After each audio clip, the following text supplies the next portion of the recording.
Nos ponemos de pie para la lectura de la Escritura y vamos a estar haciendo el último mensaje de esta serie de Navidad que le hemos llamado, ya se me olvidé, la Navidad oculta.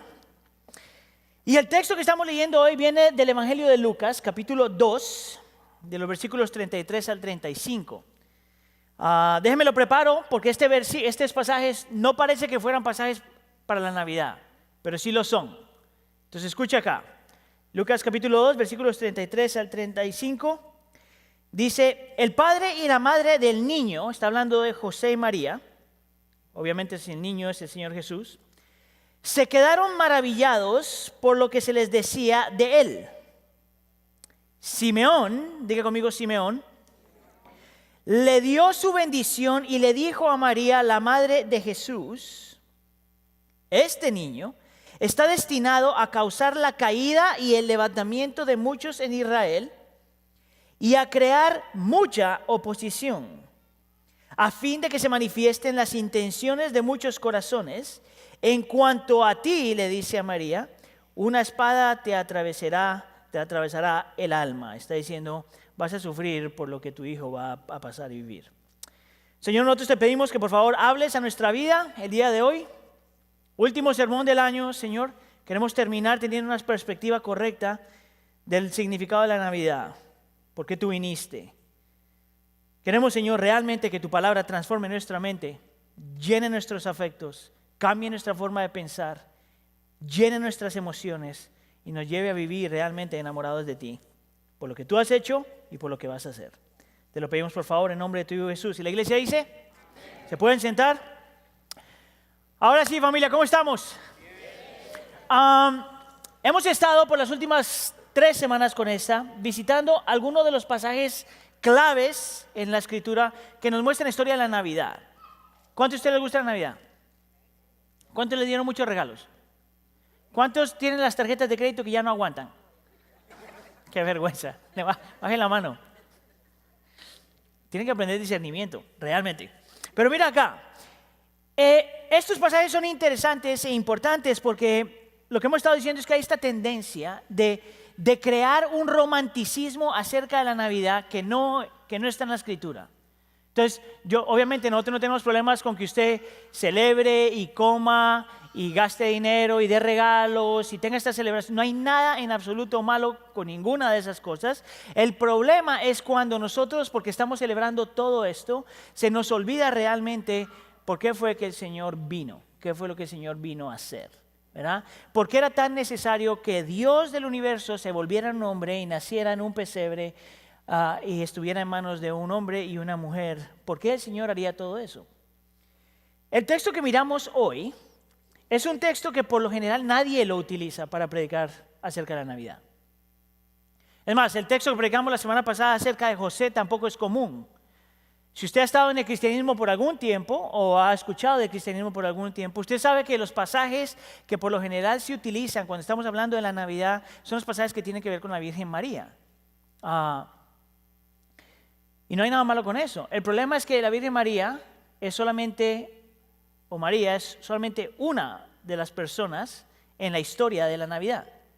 En realidad hay como 6 o 7 diferentes grupos de personas que están envueltos con la historia de la Navidad. Entonces está José, está María, están los ángeles, están los reyes, está una mujer que se llamaba Ana y está Simeón. Cada uno de ellos nos muestra una perspectiva de en realidad qué es lo que estamos nosotros celebrando en la Navidad. Simeón es un hombre que nadie conoce en realidad. Este es el único lugar donde nosotros sabemos algo de este hombre. Es tan chiquita la sección en la que él aparece que por eso la gente simplemente no habla de él. Lo interesante es que la experiencia de Simeón es lo que nos permite entender un poquito mejor de por qué hacemos lo que hacemos en la Navidad. ¿Por qué es que nos juntamos como creyentes para los que son creyentes? ¿Por qué venimos a la iglesia? ¿Por qué nos damos regalos en realidad? La historia de este hombre nos habla un poquito acerca del entendimiento de la Navidad. Lo interesante de Simeón es que no te va a mostrar algo que tú te esperas que alguien dijera en la Navidad. ¿Ok? Entonces no se va a deprimir. Vamos a ver el texto. Porque lo que Simeón nos va a mostrar, escucha aquí, es que la Navidad crea tanto conflicto como unifica a los creyentes. La Navidad crea conflicto y unifica al mismo tiempo. El mensaje de la Navidad debe crear alguna clase de conflicto y a la misma vez debe crear unidad, de alguna forma. Entonces, básicamente, esos son mis 2 puntos. Vamos a hablar de conflicto y luego de la unidad. Nomás para que no se asuste, voy a hablar más o menos como media hora del conflicto y luego como 2 minutos de la unidad. ¿Ok? Escucha acá. Si usted escucha esto, que la Navidad trae conflicto y unidad, si usted es parte de lo que todo el mundo piensa, a usted le gusta la segunda parte de la oración, no la primera parte. Porque nosotros hemos creído esta idea que la Navidad tiene que ser algo tan hermoso, algo que nos unifica a todos, algo que nos junta, que nos ayuda a olvidarnos de las diferencias, algo que nos ayuda a resolver nuestros conflictos, nos ayuda a estar bien. Ese es el espíritu de la Navidad. Entonces, por ejemplo, mi esposa y mi niña más pequeña, Alejandra, a ella les encanta todo lo que tiene que ver con Navidad. ¿Verdad? Mi niña más grande y yo, not so much. ¿Verdad? Entonces a ella les gusta la música y las películas y las decoraciones, ¿verdad? Si ellas no estuvieran en mi casa, entonces nuestra casa estaría a oscuras todo el tiempo, ¿verdad? Pero a ellas disfrutan, y lo interesante es que cuando hemos estado hablando y mirando las cuestiones de la Navidad, nos damos cuenta que todas las películas, porque ¿cuántas películas te has visto? ¿Como unas 20 por ahí? De la época de Navidad son todas terminan feliz. Todas las películas de la Navidad son historias lindas y bonitas, donde hay conflictos de vez en cuando, pero no muchos en realidad. Todas las historias son bonitas, todas las canciones que cantamos de Navidad son lindas y hermosas, gozo, paz, alegría, todas estas cuestiones, y no hay nada malo en ninguna de esas cosas. El problema es que la Navidad en la Biblia no es necesariamente eso. Es más, yo me atrevería a decirte que es precisamente por la Navidad que el mundo se ha dividido en 2.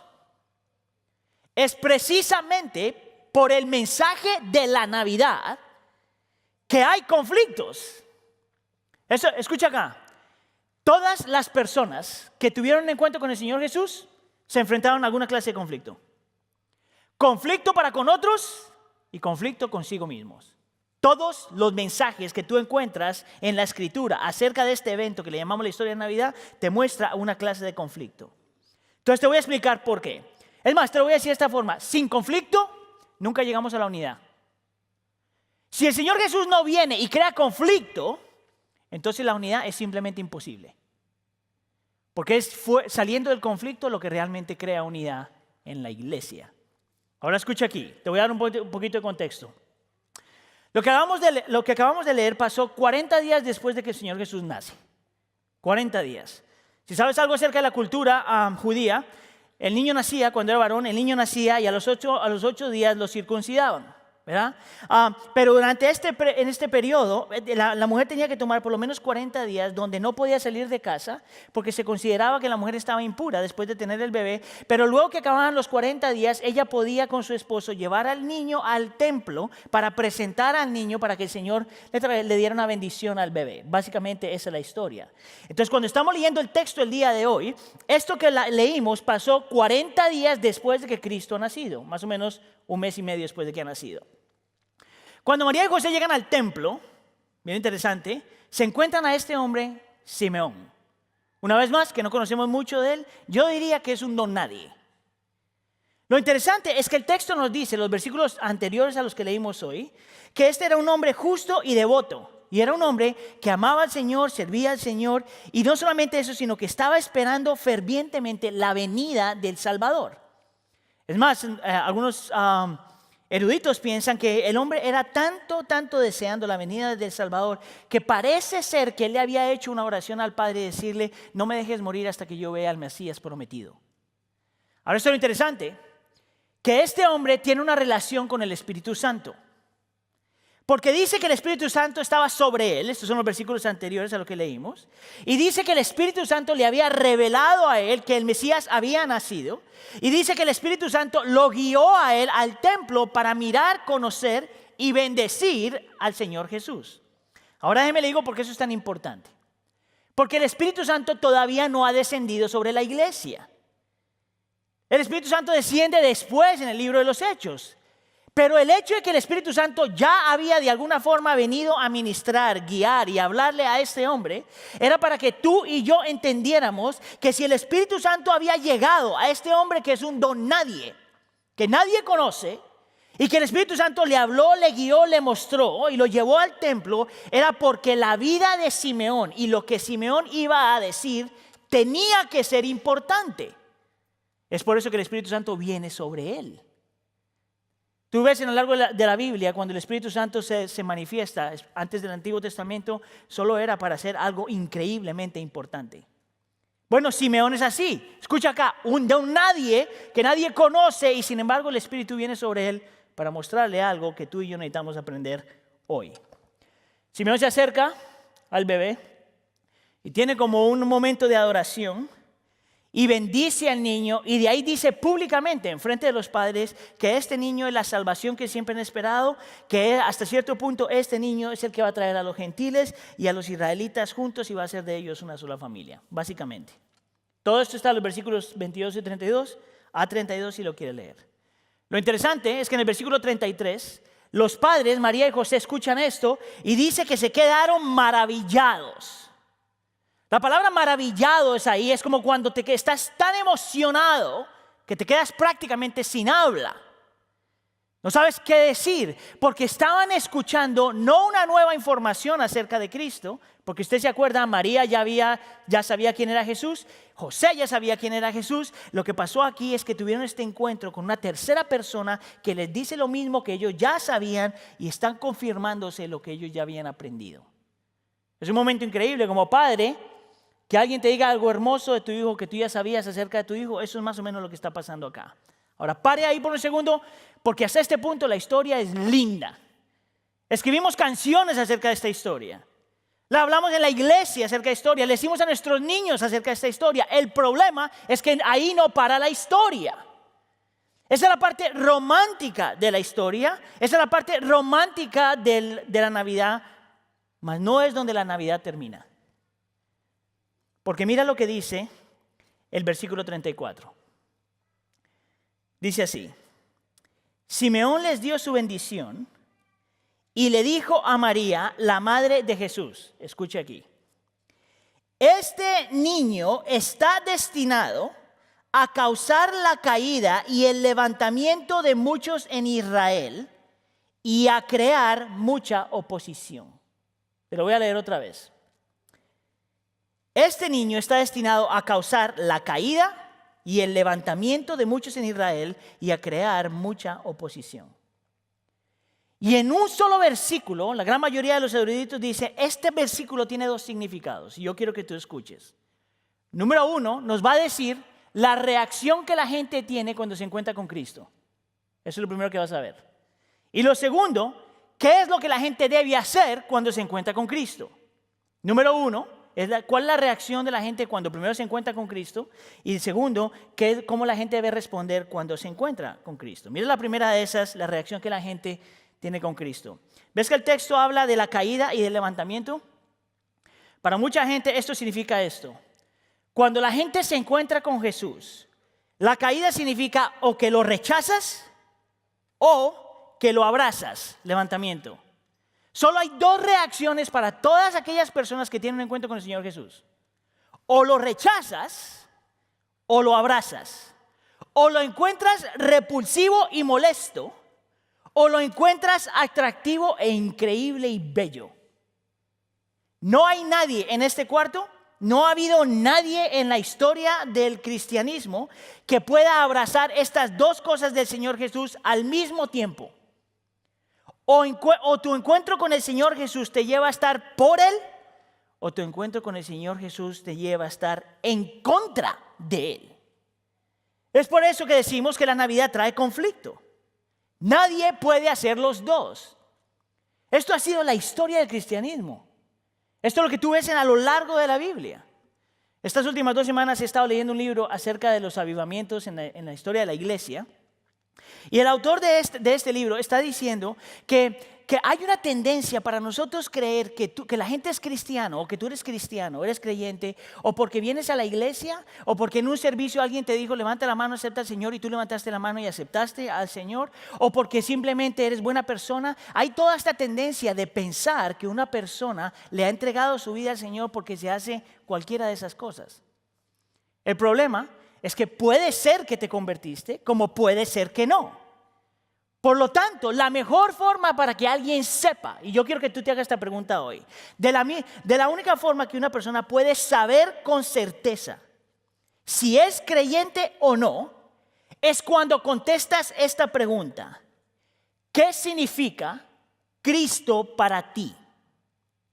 O ¿qué has experimentado personalmente con Dios? O ¿es Cristo importante para ti en tu vida diaria? Solo dos opciones. ¿Qué tan importante Cristo es para ti? ¿Qué has experimentado de tu relación con Dios? ¿Qué tan importante es Cristo en todo tu vivir? No solamente el domingo, no solamente cuando te sientes bien, no solamente cuando no tienes problemas, pero ¿qué significa Cristo para ti? ¿Sabes cómo una de las mejores formas que tú puedes ver cuando estás en luchas? ¿Qué significa Cristo para ti? Cuando estás en problemas, ¿qué significa Cristo para ti? Cuando las cosas salen mal, ¿qué significa Cristo para ti? Esa es una pregunta clave para preguntar. Esa es una pregunta que tú tienes que poder responder, porque tu corazón solamente puede hacer una de estas dos cosas. O lo encuentra él repulsivo o molesto, o lo abraza y lo encuentra atractivo, increíble, bello y perfecto. Solo una de estas dos cosas. Hace muchos años un pastor inglés que se llama Martin Lloyd Jones, ya se murió. Él decía que también él decía algo muy parecido a lo que dice este autor. Él decía que mucha gente piensa que son creyentes porque han hecho esta clase de confesiones, pero en realidad su vida no lo muestra. Y él dice esto: de la forma que tú puedes saber si tú eres creyente o no, es cuando si yo te hago la pregunta y te digo, ¿eres cristiano? Y tú me respondes, estoy tratando. Y él dice, eso nunca lo diría un cristiano. ¿Sabes por qué? Porque el cristianismo no es acerca de tú tratar de ser mejor. Tú no necesitas a Cristo para eso. El cristianismo no es tratar de mejorar tu estilo de vida y mejorar tu carácter y mejorar El cristianismo no es acerca de eso. El cristianismo solo demanda dos cosas. Dos cosas: que tú creas quién Cristo es, lo que vivió y cómo murió, y que tú te arrepientas. Es lo único que demanda la Escritura, nada más. Entonces cuando tú dices, estoy tratando de ser cristiano, tú no lo entiendes todavía. Porque nadie se convierte así. O estoy tratando de ser una mejor persona. Tú no necesitas a Cristo, tú necesitas un libro que te dé buen consejo. El creyente o cree y se arrepiente, o no cree y no se arrepiente. Así de simple. Así de simple. Entonces yo te hago la pregunta hoy, el día de hoy, en el último sermón del 2018. ¿Qué tan importante es Cristo para ti? ¿O es repulsivo y te cae mal, aunque estés aquí? ¿O lo has encontrado hermoso, perfecto y lo más bello que hay? Mira, quería compartir un poquito de mi testimonio acerca de esto, porque esto es bien interesante. Yo me convertí más o menos como a los 20, 21 años, más o menos en esa época, 20, 21, 22 años más o menos. Y yo no me convertí como muchos de los creyentes se han convertido, ¿verdad? Yo no me convertí en una iglesia como esta. Mira que esta iglesia es linda. Aquí si la gente no se convierte es porque estás mal, ¿verdad? Pero yo no me convertí en una iglesia como esta. Yo no me convertí, nadie vino a la calle y me dijo, si te mueres hoy, ¿dónde te vas? ¿Al infierno? Eso no me pasó a mí. Yo no me acuerdo tener conversaciones con la gente diciéndome, empujándome la Biblia. Yo me acuerdo, ni siquiera me acuerdo cuándo me convertí. Lo único que sé es que me convertí entre la edad de 20 años a los 43, por ahí, en algún lugar. Me acuerdo de conversaciones con mi mamá. Me acuerdo de conversaciones con mi hermano y mi hermana. Me acuerdo de escuchar alguna música cristiana que hoy jamás la escucharía. Me acuerdo de repente tener este deseo de conocer al Señor. Me acuerdo de empezar a leer la Biblia y orar, pero no me acuerdo de un momento en específico. Ahora, lo interesante es que mi conversión fue así, pero de lo que sí estaba seguro, era que que Cristo Jesús era más hermoso era más hermoso de lo que yo me imaginaba. Y que de alguna forma simplemente quería conocerlo más. Es de lo único que yo me acuerdo. No tenía más, no pancartas, nada. Yo lo único que me acuerdo es que yo quería conocerlo más. Bien interesante porque cuando en esa época que me estoy convirtiendo, yo estoy en la universidad y en ese momento estaba haciendo dos cosas en la universidad. Número uno, estaba jugando fútbol para el equipo de la universidad, nomás para que sepa, ¿verdad? Y número dos, estaba estudiando literatura. Escucha acá, nunca nadie me dijo a mí, el cristiano lee la Biblia, el cristiano ora, el cristiano va a la iglesia. Bueno, mi mamá tal vez lo hizo, pero de ahí lo demás, nadie más nunca me había dicho. Lo que yo sé es que en estos dos ambientes donde yo me estaba moviendo, yo quería que todo el mundo supiera que yo era creyente. Mire, escúcheme acá. Yo no te estoy diciendo que yo paré de luchar, porque yo tenía y tengo un montón de pecados en mi corazón. Todavía lucho con muchas cosas. Entonces no te estoy diciendo que mi experiencia con el Señor me transformó y me limpió completamente. Lo que yo sé es que de la forma en que yo miraba al Señor cambió completamente. Entonces yo jugaba fútbol, y si usted ha jugado fútbol, o para los que juegan fútbol en realidad, tú sabes que en los equipos tú te pones el jersey arriba, la camiseta del equipo, qué sé yo, las Chivas o cualquiera de esos equipos malitos. Te pones la camiseta, no, América pues, ahí va. Entonces te pones la camisa, ¿para qué son idólatras? Digo yo. Te pones la camisa pero abajo te pones otra camisa, ¿verdad? ¿Y usted ha visto los futbolistas? Cuando meten un gol, ¿qué hacen? Se levantan y por lo general tienen un mensaje en su camisa. Saludos a mi mami, hazme chocolate, cualquier cosa aquí abajo, ¿verdad? Entonces me hice una camiseta blanca que decía en inglés, aunque no hablaba nada de inglés, I play for Jesus. Yo juego para Cristo. Mire, mi hermano, y yo me ponía, antes de los equipos, me sacaba la camisa y jugaba con la camiseta para asegurarme que todo el mundo supiera que yo era creyente. Y cuando metía un gol, que eso pasó nomás como 2 veces en la historia de mi... Me levantaba la camisa y le decía, I play for Jesus, a todo el mundo, I play for Jesus. Y cuando alguien más metía un gol, yo todavía me quitaba la camisa. I pray for Jesus. Y nadie nunca me dijo que eso es lo que yo tenía que hacer. Lo que sí me acuerdo es que Jesús se volvió hermoso para mí. Entonces en ese tiempo estoy estudiando literatura en la universidad. Y esta vez más, Heidi y yo estamos tomando la clase juntos y a nosotros nos tocaba leer como un libro por semana. Pero al final de cada libro tú tienes que escribir un papel. Y mire, yo creo que escribí en ese semestre como 10 papeles. Y de los 10 papeles, 8 papeles tenían que ver con el Señor Jesús. Que al principio, entonces yo decía, mira, Gabriel García Márquez habla de este tema. Y de ahí le ponía a la maestra, ¿tú sabes quién más habla de ese tema? El Señor Jesús. Y le escribía. Me tocaba hacer una presentación y decía, mira, el libro de este autor habla de esto. Gabriela, lo que sea, ¿verdad? Y ¿tú sabes quién más habla de ese tema? Déjame te voy a decir, Cristo. Y al principio la maestra, que era una maestra cubana, me decía, oh, qué lindo, Aníbal, que puedes hacer esas conexiones. Para la mitad del semestre me está diciendo, ya deberías hablar de otra cosa. Para mí, yo supe que me había convertido, no porque me estaba comportando mejor, ni siquiera porque iba a la iglesia. La razón por la que yo sé que el Señor hizo la obra en mí, que yo ni siquiera lo busqué a Él, lo increíble, Él me buscó a mí. Yo no andaba buscándolo a Él, yo no estaba tratando de ser una persona mejor. Él vino a mí y me reveló de tal forma que se volvió hermoso, bello, perfecto y atractivo, de tal forma que lo único que quería era más de Él.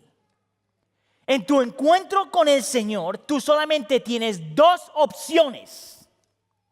O lo rechazas o lo abrazas. Todas las personas que tienen un encuentro con el Señor solamente tienen 2 opciones. O la rechazas o lo abrazas. Eso es todo. No hay nada en el medio. Aquí no hay gente tratando de ser creyentes. O eres o no eres. Ahora, ¿qué hace la diferencia? ¿Qué es lo que realmente hace una diferencia que te lleva o para rechazar al Señor, aunque estés en la iglesia, o abrazar al Señor, aunque estés en la iglesia? Bueno, el versículo 35 te lo muestra. Porque es bien interesante, porque cada persona que ha tenido un encuentro realmente con el Señor Jesús, siempre pasa lo mismo. Escucha acá. Dice Simeón que cuando la gente se encuentra con el Señor Jesús, se manifiestan las intenciones de muchos corazones. ¿Sabes lo que significa eso? Que cada que tú tienes un encuentro con el Señor Jesús, cada que alguien ha tenido un encuentro con el Señor Jesús, lo primero que tú ves es la realidad de tu corazón. No hay nadie que tenga un encuentro con Cristo en el que el corazón no se manifieste. Ahora, lo interesante es que la palabra manifestar en el texto no es una bonita palabra. No es una palabra que te dice, oh, te encontraste con el Señor Jesús y te diste cuenta que eres buen hijo y buen padre y buen hermano y buen pastor. Eso no es lo que muestra, ese texto. La palabra manifiesta en realidad tiene tonos negativos. Lo que te está diciendo es que cuando una persona realmente ha tenido un encuentro con el Señor Jesús, se manifiesta todo lo que está oscuro, podrido, dañado dentro de ti, automáticamente. Y lo que tú haces con eso determina si rechazas al Señor Jesús o lo abrazas. Porque cada persona que ha tenido un encuentro con el Señor Jesús, automáticamente el Señor manifiesta en lo que tú realmente amas si no es Él, en lo que tú realmente confías si no es Él, en de donde tú sacas tu identidad si no es en Él, en lo que donde tú consigues tu seguridad si no es Él, quien tú realmente eres si no estás en Él. Es por eso que tú vas a ver a lo largo de la Escritura que todas las personas que tienen un encuentro con el Señor Jesús siempre es algo doloroso, aunque muchas veces después se siente bien. Mira, te voy a dar un ejemplo aquí rapidito. ¿Te acuerdas de la mujer samaritana? Es el mejor ejemplo. No es más, te voy a dar 3, 4 ejemplos de esos. La mujer samaritana viene con el Señor Jesús, empieza a tomar, le quiere dar agua, el Señor le está diciendo todo eso, y es cuando el Señor Jesús le dice, ¿dónde está tu marido? ¿Te acuerdas de esa historia?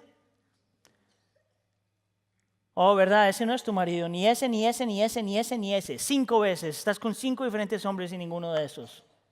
Llena tu sed.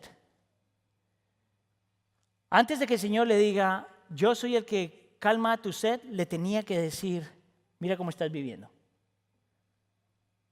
Ese mismo encuentro con el joven rico, ¿te acuerdas? Joven rico que tenía mucho dinero, se sabía la mitad de los mandamientos. Oh, mira, yo a mis papás, yo hago esto, yo hago esto, yo hago esto, yo hago esto. Y el Señor Jesús le dice, oh, pero amas al Señor. Claro que amo al Señor. Entonces le dice, oh, ¿lo amas? Entonces ve y vende todo lo que tienes y dáselo a los pobres. ¿Sabes lo que hizo él? No pudo. El texto dice no pudo, porque tenía muchas riquezas y se alejó del Señor. Cada persona que ha tenido un encuentro con el Señor Jesús, o lo abraza o lo rechaza, no está en el medio. Mire, Juan capítulo 6, esto es increíble. El Señor Jesús tiene un montón de discípulos caminando con Él, montón, no solamente los 12, pero un montón. Y el Señor Jesús, que está viendo que la gente lo está siguiendo, Él empieza a decirles, mira, si tú me quieres seguir a mí, esto tienes que hacer, esto tienes que hacer, esto tienes que hacer, esto tienes que hacer. Y después de que terminó su pequeña enseñanza, dice el texto, Juan capítulo 6, dice que muchos de los discípulos se dieron la vuelta y dejaron de seguirlo a Él. Esto es increíble. Lo ven haciendo milagros, lo ven haciendo cosas hermosas, pero cuando el Señor le dice, mira, esto es lo que significa ser creyente, eso no me gusta, se fue. ¿Tú sabes por qué? Porque era un conflicto de interés. Cada que tú te encuentras con el Señor Jesús es un conflicto de interés. Mira lo mismo con los fariseos, gente que amaba la ley, gente que amaba los ritos, gente que amaba la iglesia. Pero cuando el Señor Jesús les dice, mira, tú estás aplicando la ley mal, yo te voy a enseñar cómo se aplica la ley. En ese momento, porque era un conflicto de interés, ya no les gustó. ¿Sabes por qué? Porque el Señor les estaba diciendo algo que no querían escuchar. Porque el Señor les estaba diciendo, tu tradición no viene por encima de la palabra. Porque el Señor le estaba diciendo, si tú quieres mi palabra, tienes que creerme a mí. Entonces, ¿sabes qué pasó ahí? No quisieron, se dieron la vuelta y se fueron. Porque es un conflicto de interés. Cada persona que se encuentra con Cristo se enfrenta a la realidad de un conflicto de interés. donde tú dices, yo quiero esto, y el Señor te dice, yo quiero esto para ti. Donde tú dices, yo pienso esto, pero el Señor Jesús te dice, no, esto es lo que tienes que pensar. Donde tú dices, esto es lo que yo pienso que es verdad, y el Señor Jesús te dice, no, esto es verdad. Donde tú le dices al Señor, esto es lo que yo quiero hacer realmente. Y el Señor Jesús te dice, no importa lo que tú quieras, tú haces lo que yo te diga. No hay dos. ¿Sabe, mi hermano, por qué usted necesita escuchar esto hoy? Porque aquí hay más de uno que piensa que es salvo. Porque aquí hay más de una persona que piensa que es salva.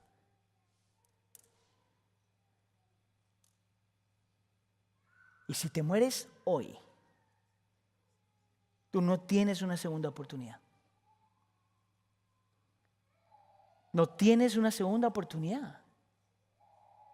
No hay purgatorio, no hay nadie que interceda por ti, no hay nadie que después de muerto vaya a orar por ti, no hay nada de eso. Tu encuentro con el Señor o lo abrazas o lo rechazas, esas son las únicas dos opciones. Entonces la pregunta que tengo que hacerte el día de hoy es, ¿qué tan especial es Cristo para ti? Si quieres ayudas a la hermana Tino allá atrás. ¿Qué es tan especial Cristo para ti? Ayuda a la hermana porque a lo mejor ella no sabe lo del cuarto. Eso es lo que yo quiero que tú pienses. Al finalizar este año, realmente quiero que tú lo pienses. Ahora mire, hay algo que yo quiero que usted entienda. Especialmente, si usted es creyente, yo quiero que tú entiendas esto. ¿Ok? Si el Señor Jesús tuvo conflicto con la gente por quien Él era y lo que decía, ¿no crees tú que tú vas a tener conflicto si tú dices que eres creyente? Míreme acá, míreme acá. No me pierda. Si el Señor Jesús tuvo conflicto por quien Él era y lo que dijo, si tú eres creyente, ¿no piensas tú que también vas a tener conflicto porque es lo que crees y lo que vives? ¿Tú sabes cuál es el problema en los Estados Unidos, especialmente en los Estados Unidos? Porque como todos estamos intoxicados con la forma de pensar del sueño americano, hay alguna forma de pensar donde los creyentes piensan que si tú eres creyente, las cosas te tienen que salir mejor. Pero no hay nada que sea más alejado de la verdad que eso. Porque si el Señor Jesús tuvo conflicto por quien Él era y por lo que decía, tú debes esperar conflicto por quien tú crees y lo que tú vives. Entonces, miren, dos opciones. ¿Sabes tú cómo sabes si lo has abrazado o rechazado? Porque la gente sabe en qué tú crees. Porque la gente sabe en qué tú crees. El cristianismo no hay forma de esconder realmente. Yo no te digo que seas estos, hay unos cristianos que caen mal, ¿verdad? Que bibliazo a todo el mundo en la cabeza y como que no son gente de gracia y de amor. Yo detesto esa clase de creyentes. Son salvos, pero pues el Señor tiene que tener extra misericordia con ellos. Eso no es lo que te estoy diciendo, pero como creyentes nosotros hacemos público qué es lo que nosotros creemos. Es bien interesante, esta semana estaba leyendo un estudio. Tú sabes que ahí está toda esta teoría ahora, se ha desarrollado esta teoría que dice, tú no invites a la gente a la iglesia hasta que estén listos. O la otra dice, tú no hables de tu fe con nadie hasta que ya tengas una relación personal con la gente. ¿Tú sabes que ni siquiera los ateos creen eso? En este estudio te estaba diciendo, como 75% de gente no creyente dice que si tú los invitas a la iglesia, ellos vendrían. Y otro como 73% dice que si, aunque ellos no crean lo que tú crees, si tú les dices, ¿por qué no hablamos de la Biblia? Ellos te dirían, hablemos. A mí me parece más bien es que los creyentes nos hemos vuelto como un poquitín cobardes. Porque no queremos sufrir. Porque no queremos que la gente tenga conflicto con nosotros. El problema es que si tú eres creyente, no hay otra forma.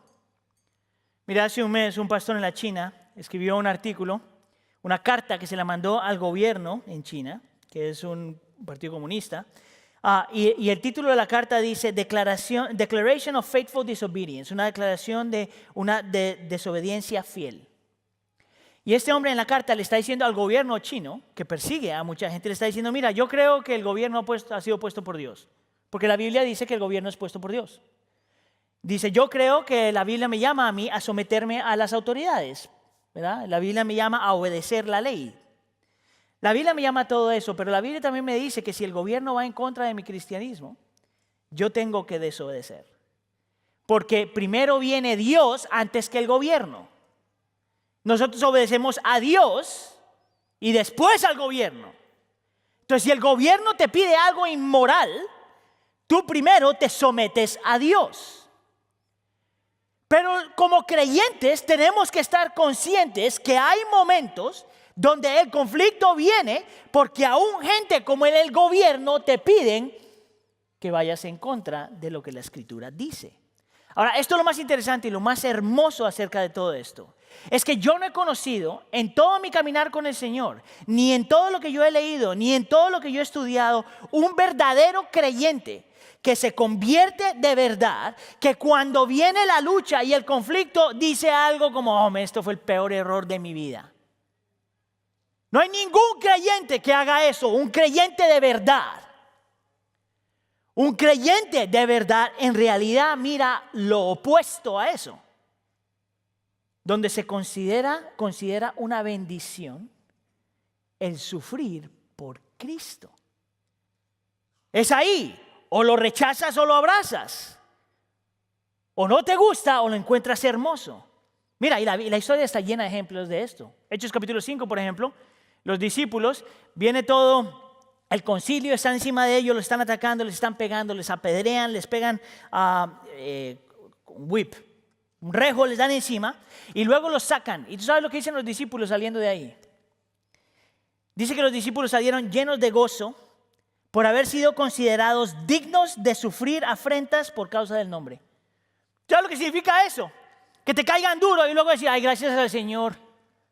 ¿Sabes lo que significa eso? Gloria a Dios, estoy sufriendo por el nombre de Cristo. ¿Quién hace eso? Solamente una persona que ha encontrado a Cristo realmente hermoso. La historia te habla de Policarpo, uno de los discípulos del apóstol Juan, que es un hombre que a sus 80 y algo de años, 86 años, le están diciendo niega a Cristo. ¿Tú sabes lo que él hizo? Antes de que lo quemen, él dice, 86 años he servido al Señor y Él nunca ha hecho ningún mal a mí. Y antes de que lo quemaran, dice esto. Te bendigo, Padre, por juzgarme digno de esta hora, para que en compañía de los mártires pueda compartir la copa de Cristo. Qué bendición poder morir como murió todos los mártires y murió Cristo. Otro ejemplo de esto es Bonhoeffer, un pastor alemán que fue en contra de Hitler. El hombre se muere y a los 10 años después de muerto aparece un doctor de uno de los campos de concentración. Y el hombre escribe esto y dice, este hombre lo miró a Bonhoeffer antes de que se muriera, antes de que lo llevaran y lo colgaran. Y él dice, miré a través de la puerta entreabierta en la habitación de la choza, está mirando, dice, y vi al pastor Bonhoeffer antes de que se quitara el atuendo de la prisión, arrodillado en el suelo, orando fervientemente a Dios. Estos segundos antes de que lo maten. Me conmovió profundamente la manera en que este hombre amable oró, tan devoto y tan seguro de que Dios escuchó su oración.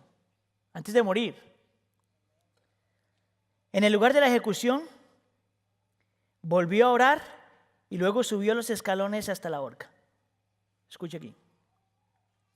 Valiente y compuesto. Párate ahí un segundo. Tú sabes que todos los mártires, que tenemos récord de los mártires que han muerto por Cristo, ninguno de ellos se ve pataleando y quejándose porque tiene que morir. ¿Sabías tú eso? No hay ninguna historia de un mártir entregando su vida por Cristo que esté, ay, no me maten, no me... Ninguno. Todos tienen esta misma actitud. Valientes y compuestos. Y dice, fue ejecutado en unos pocos segundos. En casi 50 años que he trabajado como médico, casi nunca he visto morir a un hombre tan enteramente sometido a la voluntad de Dios. Eso es una persona que ha encontrado al Señor Jesús hermoso. Tú sabes lo frustrante que tiene que ser para Satanás y para toda la gente que lo sigue, que lo único que tiene para asustar a los creyentes es decir, te voy a matar. Y que los creyentes digan, gloria a Dios, que venga. Tú sabes lo frustrante que tiene que ser para Satanás, que ni siquiera la muerte puede separar a un hombre de su amor para Cristo. Esa es la diferencia entre una persona que abraza a Cristo y rechaza a Cristo.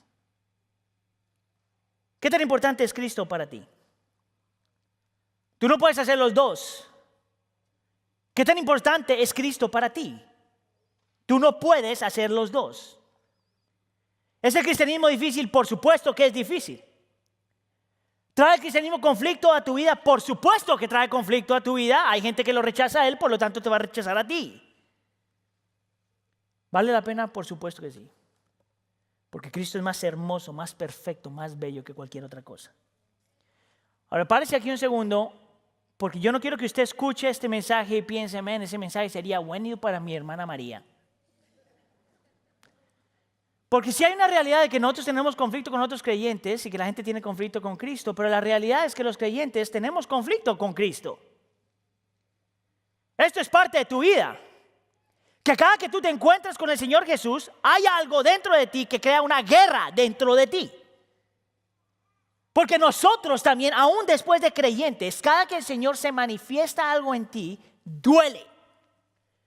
Pero tienes que dejar que duela. Porque el Señor Jesús es como un buen doctor que te tiene que hacer sangrar antes de poder sanarte. J.C. Riley, que era este pastor anglicano en los años 1800, a final de los 1800, él decía, un verdadero cristiano es aquel que no solo tiene paz de conciencia, en otras palabras sabe que ha sido perdonado y aceptado y redimido, sino también guerra interior. Puede ser conocido por su guerra, así también como por su paz. Lo que quiere decir es que aún si tú has puesto tu fe en Cristo, cada que tú tienes un encuentro con el Señor Jesús, Él te va a revelar y manifestar lo escondido de tu corazón. Es por eso, mi hermano, que yo no entiendo cómo puede haber creyentes,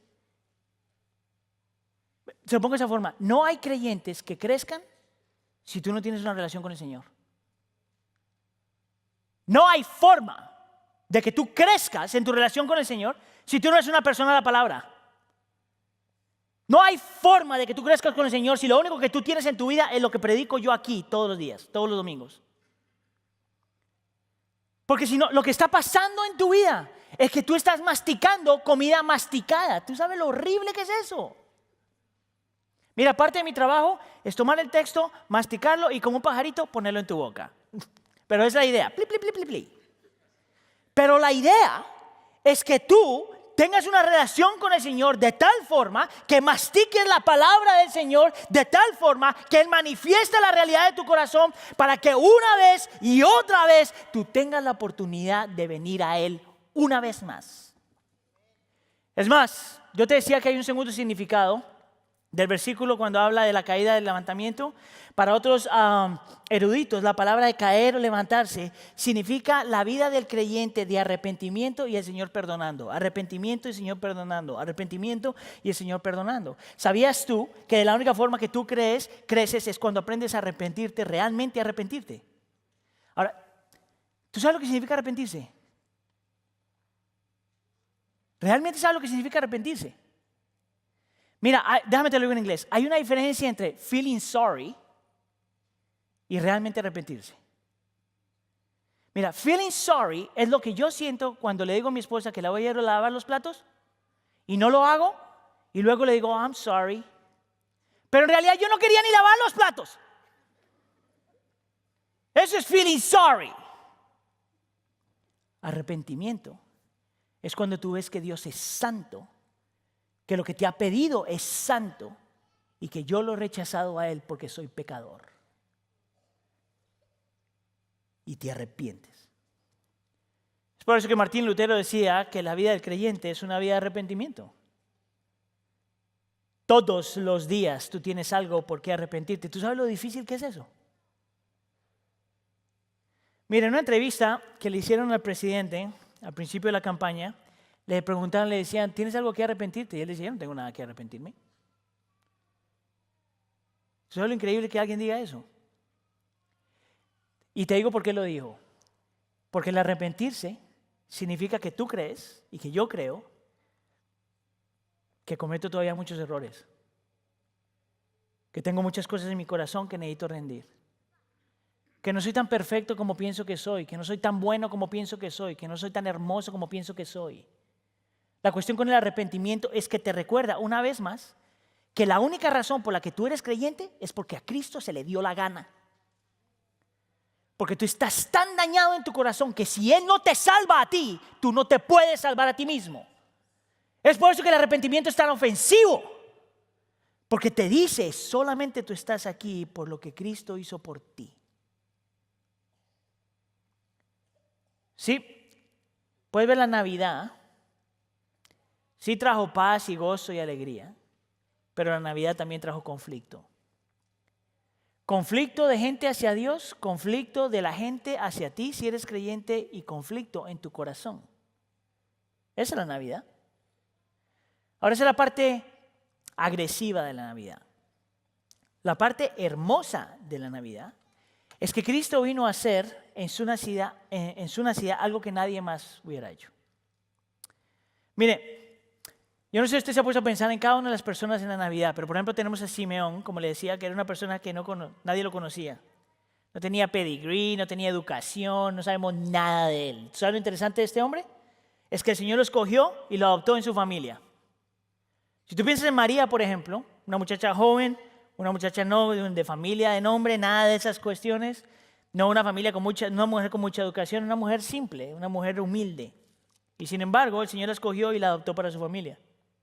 Cuando tú piensas en José, un carpintero, que es lo único que sabemos de él. Y en ese tiempo el carpintero no era como abogado en este tiempo. ¡Carpintero! Lo interesante es que el Señor lo escogió y lo adoptó en su familia.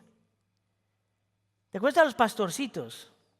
Que a nosotros nos encantan los pastorcitos. ¿Tú sabías lo que eran los pastorcitos en ese tiempo? Eran gente no de segunda clase en la sociedad, sino de tercera clase en la sociedad. Eran gente borrachos y detestables, que tanto así que no se les permitía entrar a las ciudades, que trabajaran allá. Sin embargo, el Señor los escogió y los adoptó en su familia. ¿Tú sabes lo que toda esta gente tiene en común?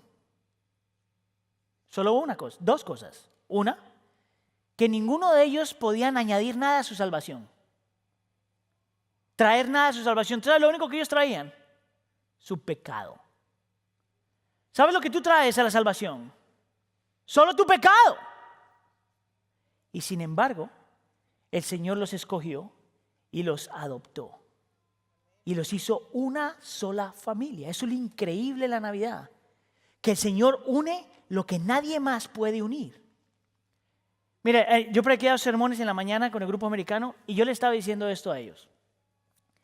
Que si fuera por mí, yo nunca los hubiera escogido a ellos para ser parte de mi familia. ¿Te digo por qué? Porque soy súper latino.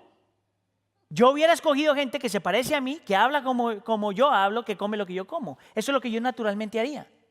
Y algo me dice que usted también. Entonces yo nunca escogería un güerito para ser parte de mi familia. Es por eso que le estoy pidiendo al Señor que mis hijas no se cansen. No, mentira. Pero mira lo que hace el Señor. Une lo que nadie más uniría. Trae gente que nadie más se juntaría. ¿Sabías tú que si el Señor nos deja a nosotros, tú y yo nunca estaríamos en este lugar juntos? Si no fuera por la gracia y la misericordia del Señor y la historia de Navidad, es la única razón por la que tú y yo estamos juntos hoy. Donde el pobre y el rico, el que tiene mucho y el que no tiene nada, el que tiene acento y no tiene acento, el que habla inglés y el que no habla inglés, el que trabaja en carpintería y el que es el abogado, el que tiene demasiado y no tiene nada. Una sola familia, porque esa es la historia de la Navidad. ¿Tú sabes lo que hizo eso posible? Dale gloria al Señor. ¿Tú sabes lo que hizo eso posible? Que para que eso fuera posible, el Señor Jesús primero tenía que enfrentarse al mayor conflicto de todos: la cruz del Calvario. No rechazado por algo que Él dijo o por algo que Él hizo. Se tuvo que enfrentar al conflicto de la ira de Dios. ¿Te acuerdas cuando yo te dije que en la historia de los mártires nunca ha habido una persona que se queja antes de que lo maten? Solamente ha habido una persona que se quejó antes de morir: Cristo. ¿Tú sabes por qué? Por lo que se le venía encima. Porque la ira de Dios se le venía encima. Para que tú no tuvieras que experimentar eso. Dime tú si Cristo no es hermoso. Dime tú si Cristo no es bello. Si no hay nada mejor que Él. Vive para Él. Vive para Él. A terminar el 2018. Yo no sé cuántas cosas usted hizo y no importa. Terminamos el año confiando y creyendo que no hay nada mejor, más bello, más perfecto, más seguro, más que satisfaga más tu corazón que Él. Y vamos a empezar la próxima semana en el 2019 creyendo que no hay nada mejor, más bello, más perfecto, que traiga más satisfacción que Él. Él es tan hermoso que vale la pena vivir por Él y morir por Él. Amén. Vamos a orar. Dios nuestro, nosotros te damos tantas gracias por la vida de Simeón. Señor, porque nos recuerda que el cristianismo, que la historia de Navidad realmente trajo conflicto. Un conflicto, Señor, que separó gentes para aquellos que te rechazaron a ti, pero unió a otros, los que te hemos abrazado a ti. Yo pido, Señor, que cada uno de nosotros en este lugar, desde adultos hasta niños, desde el mayor hasta el más chiquito, que tengamos un encuentro contigo de tal forma, que te abracemos y te consideremos hermoso sobre todas las cosas. No hay nada mejor que vivir para ti, Señor. Y no hay nada mejor que sufrir para ti. Te lo pedimos por favor en nombre de tu Hijo Jesús. La iglesia dice, ¿qué tal si nos ponemos de pie y oramos al Señor?